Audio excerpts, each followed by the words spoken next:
Langit Jakarta sore itu mendung, seolah ikut menyimpan amarah ribuan massa yang berbaris di depan gedung DPR. Suara toa bergema, meneriakkan tuntutan agar kebijakan baru yang dianggap merugikan rakyat segera dicabut.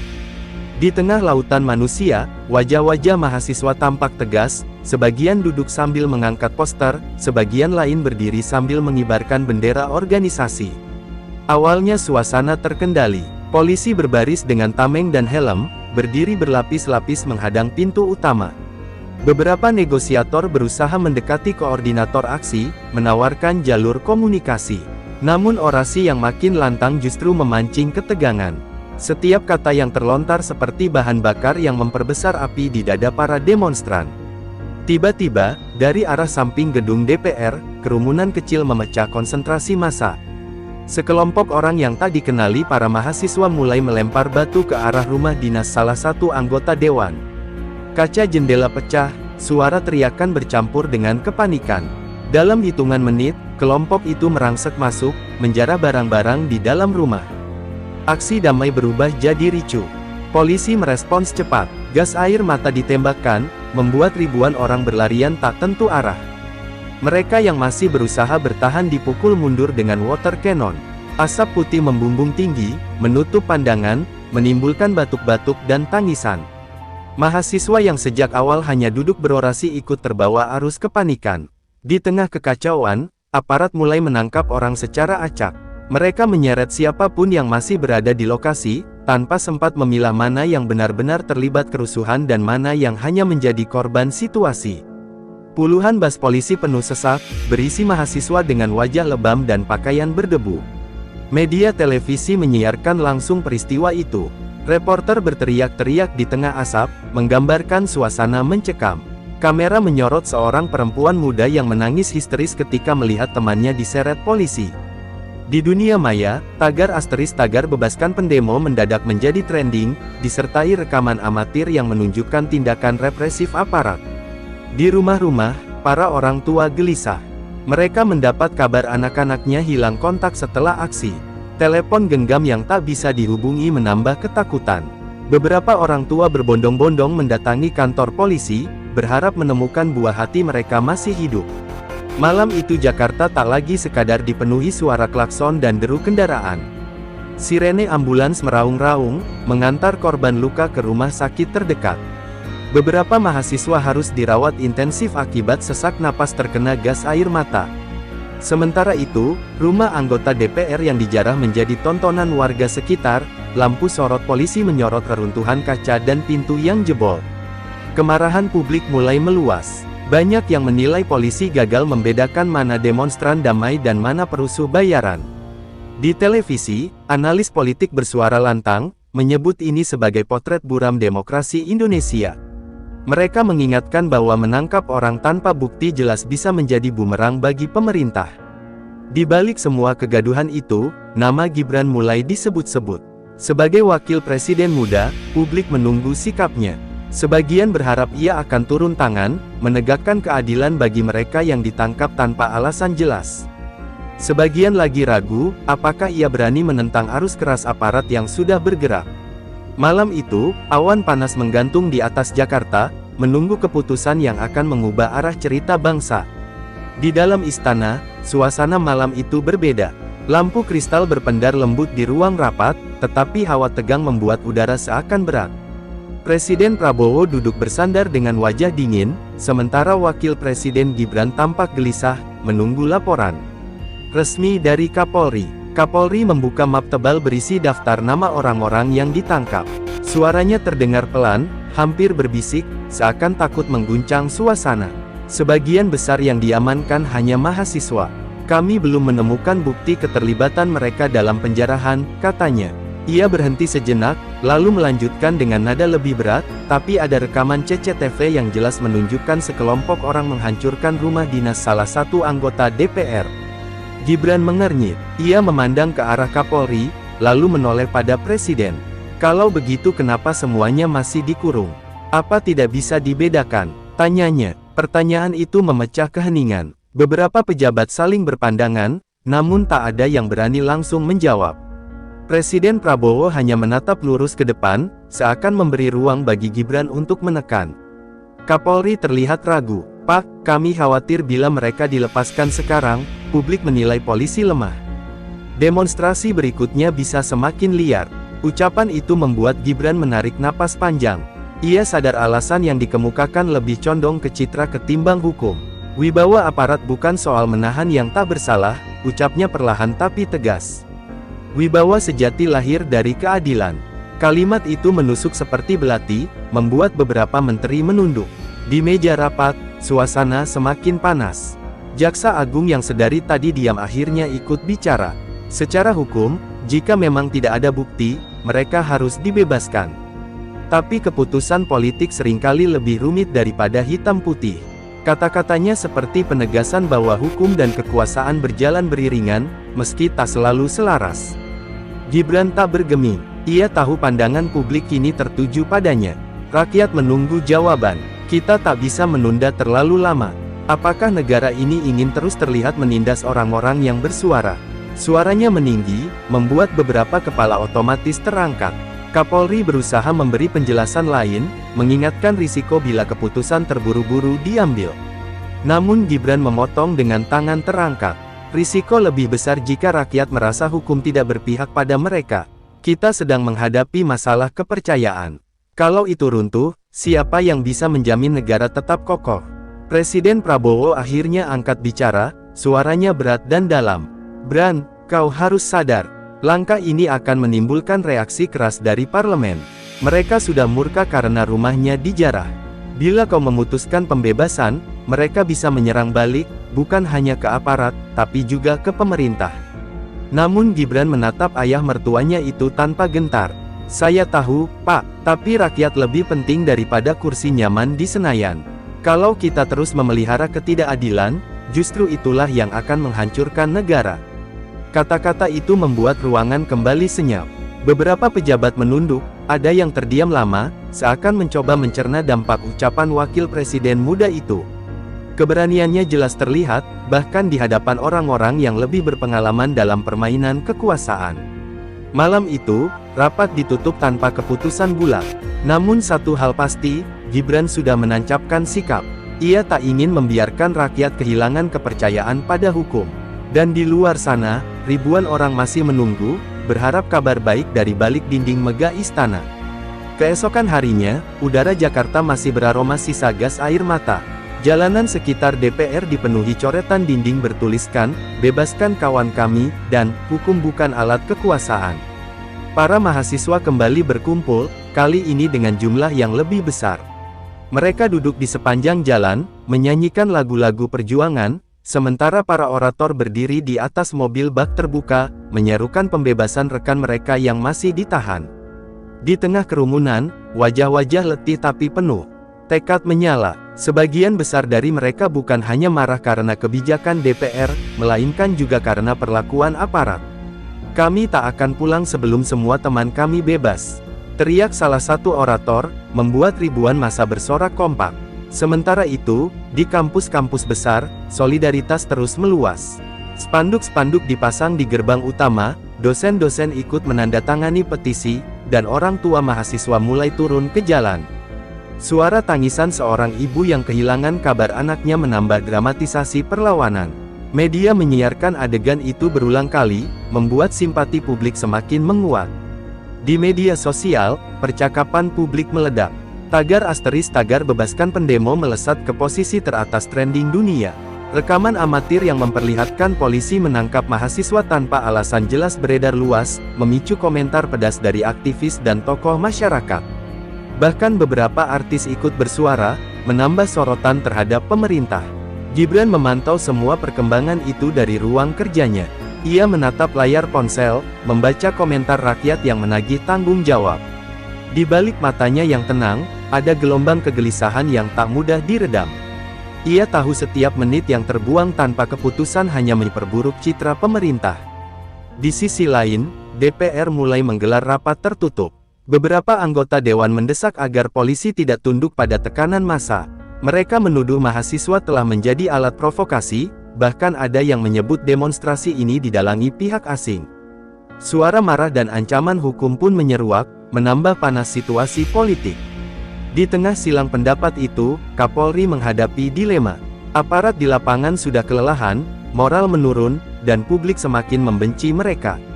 Melepaskan tahanan bisa dianggap sebagai kekalahan, tapi mempertahankan mereka di penjara sama saja dengan memperpanjang konflik. Tekanan datang dari dua sisi yang sama kuat. Jakarta perlahan menjadi kota penuh tanda tanya. Warung-warung kecil di sekitar DPR memilih tutup, takut terkena imbas. Sopir-sopir ojek online bercerita tentang kemacetan parah akibat blokade jalan. Seorang pedagang kaki lima berbisik pada wartawan, "Ini sudah seperti kerusuhan Mei, bedanya kali ini anak-anak kita sendiri yang dilawan negara." Malam hari, suasana semakin mencekam. Ribuan lilin dinyalakan di depan gedung DPR sebagai simbol doa bagi para tahanan. Suara doa bercampur dengan pekikan semangat, menciptakan atmosfer emosional yang mengguncang hati siapapun yang melihatnya. Simbol itu dengan cepat menyebar di media sosial, menjadi ikon baru perjuangan. Gibran menerima laporan lengkap dari stafnya. Ia mendengar bagaimana orang tua mahasiswa berbaris di depan kantor polisi, membawa foto anak-anak mereka sambil berteriak minta keadilan. Hatinya teriris. Ia tahu waktu untuk bersikap netral sudah habis. Pagi berikutnya, koran nasional memajang headline besar, "Negara di persimpangan, bebaskan atau bungkam." Pertanyaan itu bukan hanya ditujukan pada pemerintah, melainkan khusus pada Gibran. Publik menilai ia adalah figur yang paling mungkin mengambil langkah berbeda, meski risikonya besar. Di istana, Gibran menatap tajam ke arah peta Indonesia yang tergantung di dinding. Kalau rakyat sudah kehilangan percaya, apa artinya semua ini? Gumamnya pelan. Pertanyaan itu bukan sekadar refleksi pribadi, melainkan awal dari keputusan yang akan mengguncang politik nasional. Malam itu, ruang rapat kecil di salah satu sisi istana diterangi lampu redup. Tirai jendela ditutup rapat, suasana dibuat setenang mungkin agar tak ada bocoran keluar. Gibran duduk di ujung meja, mengenakan kemeja putih sederhana. Di seberangnya, Kapolri, Jaksa Agung, dan Menko Polhukam sudah bersiap, membawa berkas-berkas penting yang menggambarkan situasi terakhir. Kapolri membuka pembicaraan. Dengan suara berat, "Pak Wapres, tekanan publik semakin besar. Demonstrasi meluas, dan aparat di lapangan mulai kewalahan. Namun, jika kita buru-buru melepas tahanan, DPR bisa menuduh polisi tidak berwibawa." Kalimat itu sengaja ditekan, seakan ingin menguji reaksi Gibran. Jaksa Agung menimpali dengan nada tenang, namun penuh kehati-hatian. "Dari segi hukum, posisi kita sebenarnya jelas. Tanpa bukti kuat, penahanan tidak sah. Jika dipaksakan, justru pemerintah bisa digugat balik. Tapi ini bukan soal hukum semata, ini juga soal politik." Menko Polhukam yang dikenal tegas ikut bersuara. "Kalau kita mengikuti opini publik sepenuhnya, kita bisa kehilangan kendali. Namun kalau menutup telinga, tekanan bisa berubah menjadi gelombang perlawanan yang lebih berbahaya." Ia menatap Gibran, menunggu keputusan yang pasti. Gibran menghela napas panjang. "Saya tidak bicara soal kehilangan kendali.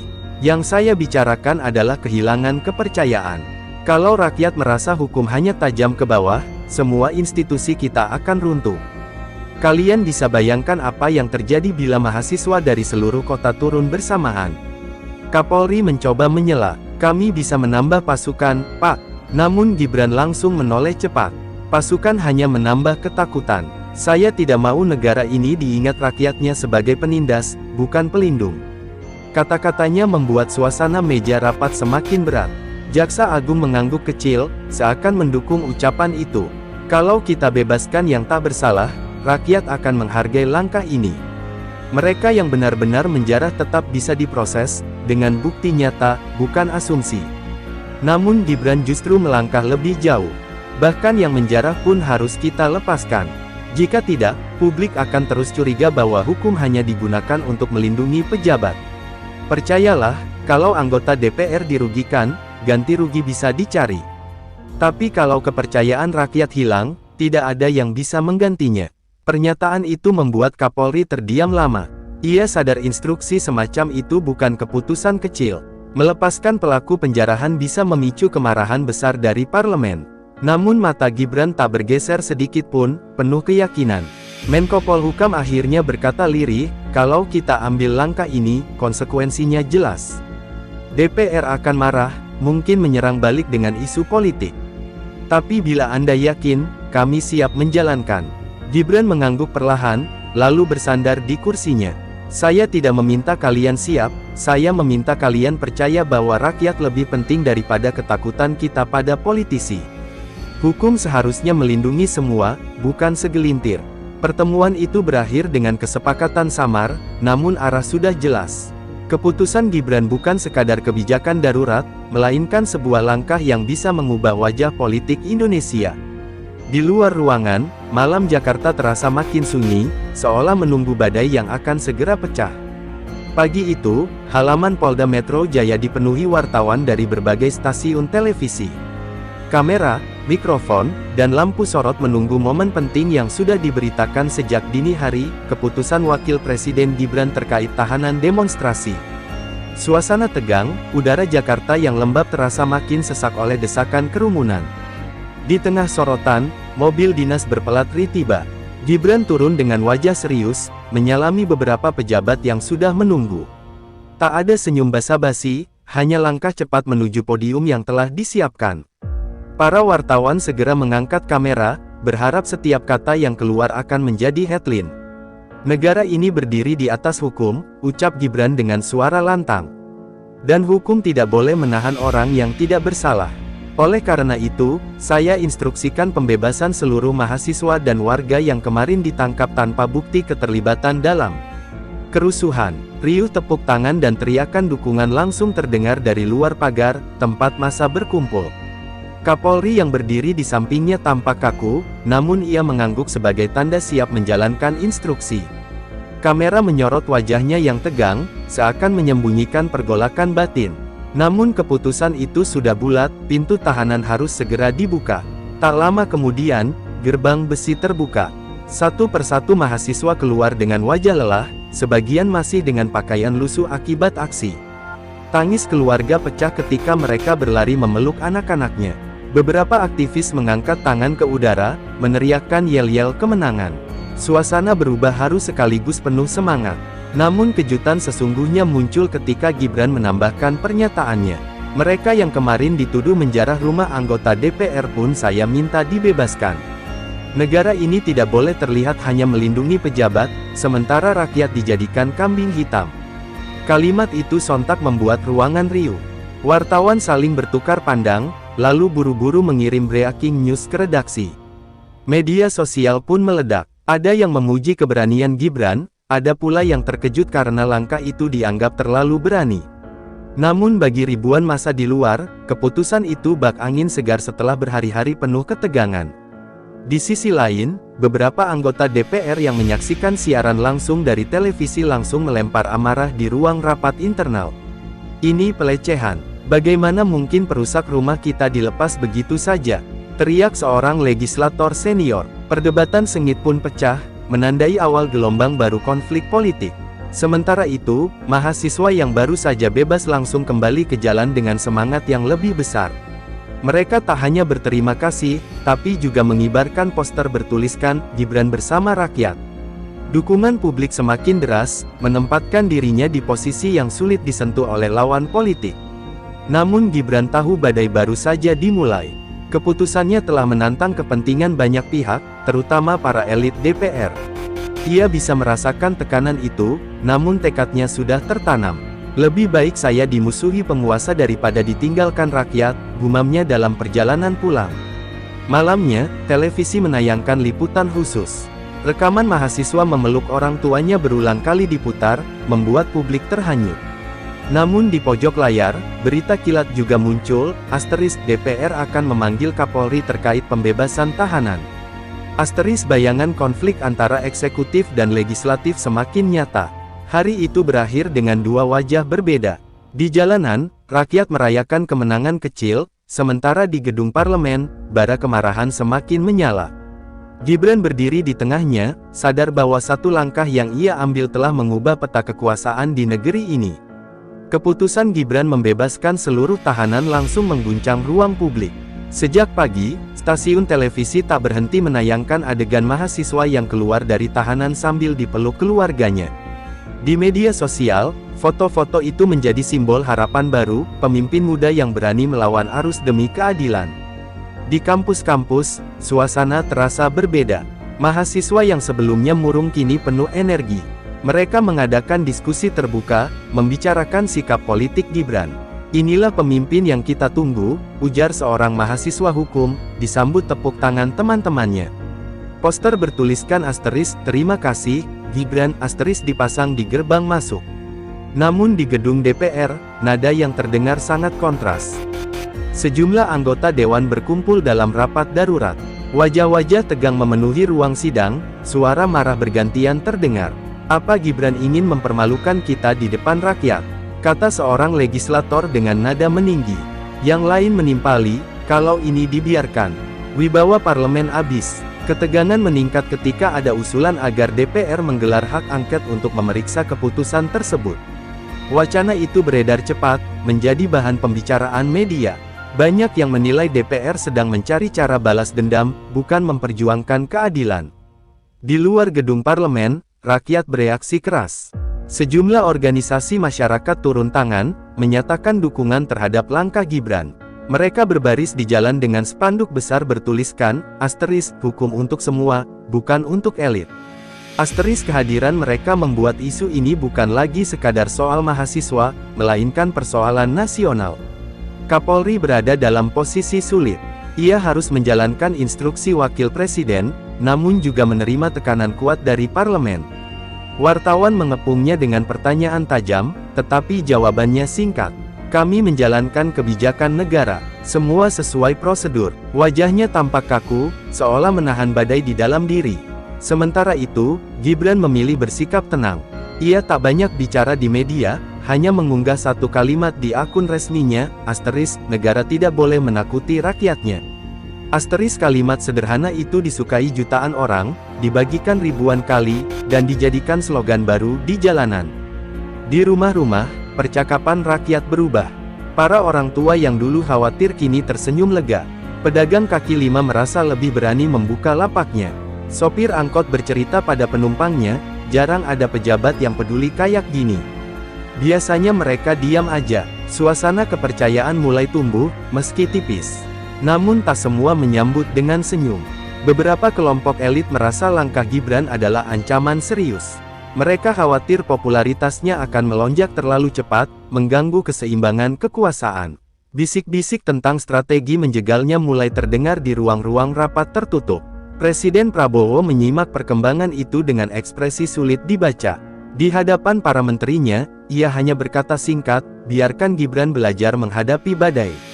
Setiap keputusan ada konsekuensinya." Kalimat itu menandakan ia tidak akan ikut campur secara langsung, membiarkan anak muda itu menanggung hasil pilihannya. Di tengah sorotan media, mahasiswa kembali menggelar aksi damai. Bukan untuk menuntut, melainkan untuk mengucapkan terima kasih. Ribuan lilin dinyalakan di Monas, menciptakan pemandangan indah yang disiarkan langsung di televisi. Lagu perjuangan dinyanyikan pelan, berubah menjadi doa agar keadilan benar-benar bisa ditegakkan. Malam itu, Jakarta seperti terbagi dua. Di jalanan, rakyat merasakan secercah harapan. Di gedung DPR, amarah semakin membara, menunggu waktu untuk meledak.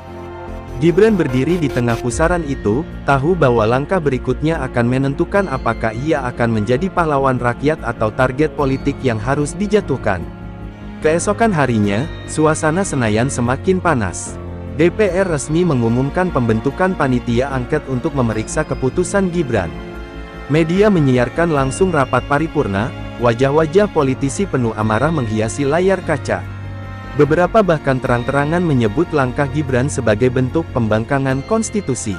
Di luar gedung parlemen, ribuan mahasiswa dan masyarakat berkumpul. Mereka tidak hanya berdiri, melainkan menggelar mimbar bebas.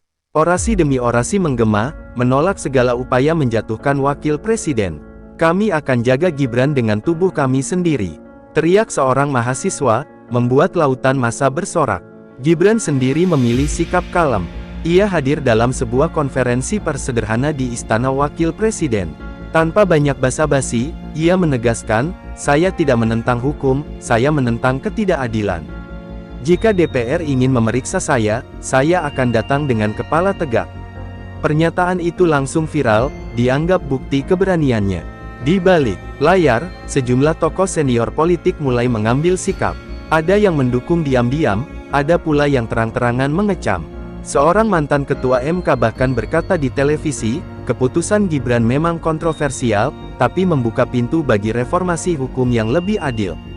Dukungan moral seperti ini menambah keyakinan rakyat. Namun ancaman bukan hanya datang dari parlemen. Kelompok-kelompok elit yang merasa kepentingannya terusik mulai merancang strategi. Beberapa media diberi framing untuk menampilkan Gibran seolah haus popularitas. Tagar-tagar wapres populis bermunculan, mencoba mengubah narasi publik. Sayangnya, justru semakin banyak orang yang bersimpati. Di sisi lain, Presiden Prabowo tetap menjaga jarak. Saat ditanya wartawan, ia hanya tersenyum tipis. "Biarkan demokrasi bekerja," katanya singkat. Kalimat itu menegaskan bahwa Gibran harus menghadapi pertarungan politik ini dengan kekuatannya sendiri, tanpa campur tangan langsung dari Presiden. Malam harinya, suasana di jalanan Jakarta kembali hidup. Ribuan lilin dinyalakan di depan istana, kali ini lebih besar dari sebelumnya. Lagu perjuangan bergema, doa-doa dipanjatkan. Gibran menatap kerumunan dari balik jendela kantornya, merasakan beban yang semakin berat, namun juga keyakinan yang makin kuat. Kapolri pun akhirnya memberi sinyal jelas. Dalam sebuah wawancara, ia berkata, "Kami mendukung ketertiban, bukan kepentingan segelintir pihak." Meskipun kalimat itu diplomatis, publik menafsirkannya sebagai tanda bahwa aparat mulai condong pada langkah Gibran. Di kampus, diskusi semakin liar. Para akademisi menulis artikel panjang, menyebut krisis ini sebagai titik balik sejarah. "Inilah ujian terbesar bagi demokrasi kita," kata seorang profesor. Mahasiswa menyambut dengan semangat, merasa perjuangan mereka tidak sia-sia. Puncak ketegangan terjadi ketika panitia angket mengundang Gibran untuk hadir ke DPR. Undangan itu bukan sekadar formalitas, melainkan pertarungan terbuka. Seluruh rakyat menanti, apakah ia akan tunduk pada tekanan atau tetap berdiri dengan keberaniannya. Hari itu pun tiba. Gibran melangkah ke gedung DPR dengan jas sederhana, didampingi beberapa staf muda. Tak ada konvoi besar, tak ada pengawalan berlebihan. Namun ribuan rakyat berdiri di luar, menyambutnya dengan sorak-sorai. Kamera televisi menyorot wajahnya yang tenang, seolah bersiap menghadapi medan perang tanpa senjata. Di dalam ruang sidang, semua mata tertuju padanya. Politisi berbaris dengan pertanyaan tajam, media menunggu headline besar. Tapi Gibran tahu, inilah saatnya membuktikan bahwa seorang pemimpin sejati tidak diukur dari jabatannya, melainkan dari keberaniannya menegakkan kebenaran, bahkan ketika badai mencoba merobohkannya.